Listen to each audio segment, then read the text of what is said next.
Some scientists, while conducting experiments, end up in a completely different world. Due to an explosion there, they all gain different types of powers. The story begins with a boy named Richard. Richard is building a teleportation machine in which anything placed inside it would disappear and go to another dimension. However, Richard's teacher considers all this a joke because a 10-year-old boy cannot create such machines.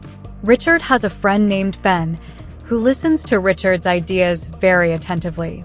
After class, Richard goes to Ben's house to steal some electrical equipment from his father's garage. Ben sees Richard taking these items.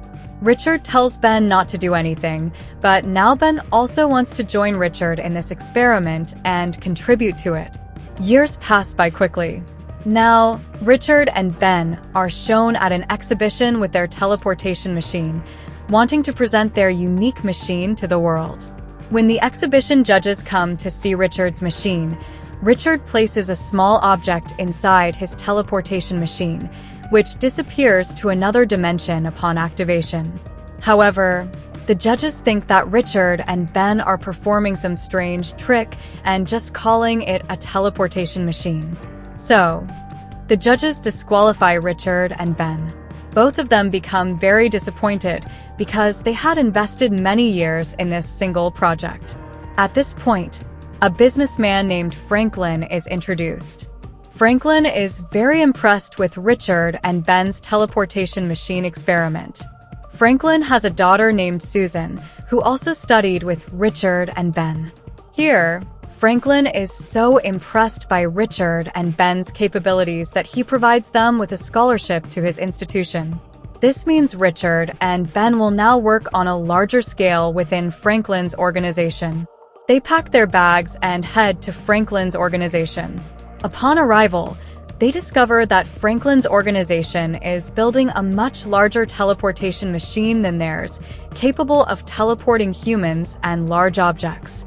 Franklin's daughter, Susan, also joins Richard and Ben. Franklin talks with some team members, revealing that Susan and her older brother, John, are working on a secret project named Silvergate, with the help of a scientist named Victor.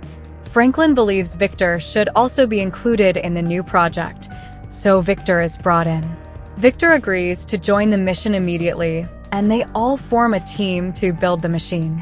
Gradually, the distance between Richard and Susan decreases, and they begin to fall in love.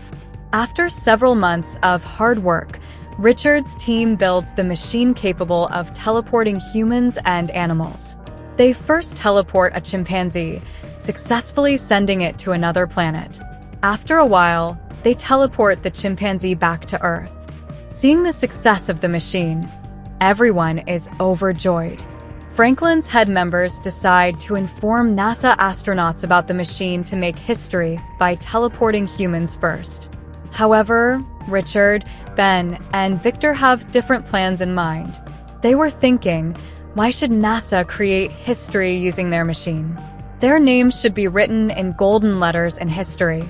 So, without informing Franklin and the head members, Victor, Richard, and Ben put on spacesuits and set out to use their teleportation machine. They put the machine on autopilot mode, which activates it, and soon they start teleporting to another planet named Planet Zero. This unknown planet was completely different from Earth, with green liquid present everywhere. These might be unique elements not found on Earth. As soon as Victor tries to touch the green liquid, a huge explosion occurs, causing Victor to fall into the liquid. Richard and Ben are completely bewildered, so they rush back to the teleportation machine to save themselves. Back in the laboratory, Susan learns that Richard and his friends have used the teleportation machine, so she starts the process to bring the machine back. Although Richard and Ben manage to get inside the machine, another big explosion occurs on the planet, which affects the laboratory on Earth as well. The green liquid spills over many scientists there, but they have no idea that this green liquid is going to change their lives. A few days after the explosion, it is revealed that Richard, Ben, and Susan have gained different types of powers due to the explosion that happened while Richard and Ben were teleporting from Planet Zero.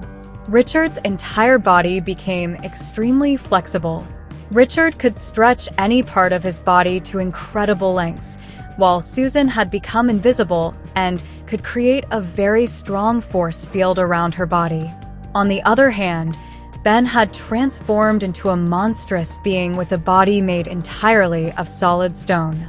The three of them were kept in the laboratory, where experiments were conducted on them continuously. However, a few days later, when Richard regained consciousness, he used his flexible body to escape from the laboratory. Richard did not want to become just another experiment. Years passed by. Susan, who had the power of invisibility, Ben, whose entire body had turned to stone, and Susan's brother John, whose entire body could turn into fire, were all moved to a separate location to help them control their powers.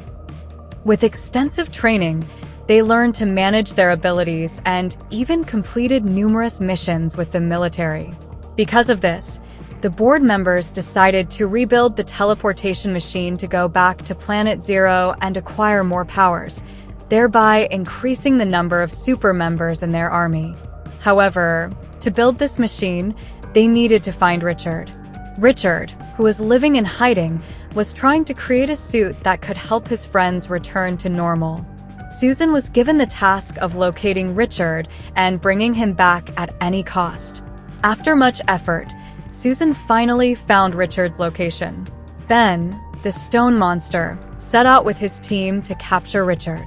Seeing Ben made Richard nervous, so he had no choice but to agree to return to the laboratory. Upon returning, Richard was questioned about why he had left. Richard was delighted to reunite with his friends and agreed to rebuild the teleportation machine. The entire team worked at double speed and completed the machine in a very short time. Once the machine was ready, a few astronauts traveled through it and arrived at Planet Zero. After walking a short distance, they saw a man approaching. It was none other than Victor, who was still alive. His body was filled with green liquid, indicating that he had also gained superpowers, which had allowed him to survive on the planet for so many years. The astronauts brought Victor back to Earth through the teleportation machine. While conducting experiments and scans on his body, no one realized how dangerous Victor had become. Using his telekinetic powers, Victor destroyed the entire laboratory. It turned out that all of this was part of Victor's plan. He wanted to completely destroy Earth and create a new world populated by superhumans like himself. Victor started killing all the scientists and anyone who came in his way. He then activated the teleportation machine, returning to Planet Zero. However, he had made some changes to the machine so that it began to crush everything on Earth and teleport it to Planet Zero. If this process was not stopped, Earth would be gradually destroyed. Richard, Ben, Susan, and John were also present and teleported to Planet Zero to stop Victor. The four of them, using their superpowers, tried to defeat Victor. This team of 4 superheroes was named the Fantastic Four. However, Victor's immense telekinetic powers made him a formidable opponent, and he was overpowering the 4 of them. In their battle on Planet Zero, the Fantastic Four had to combine their strengths and strategic thinking to outmaneuver Victor.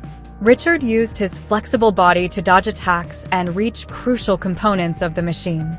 Susan utilized her invisibility and force fields to protect her teammates and create openings for attacks. Then, with his rock-solid strength, directly confronted Victor, absorbing and redirecting his powerful assaults. John used his fiery abilities to create distractions and weaken Victor's defenses. Despite their individual strengths, they realized that only by working together as a cohesive unit could they stand a chance against Victor.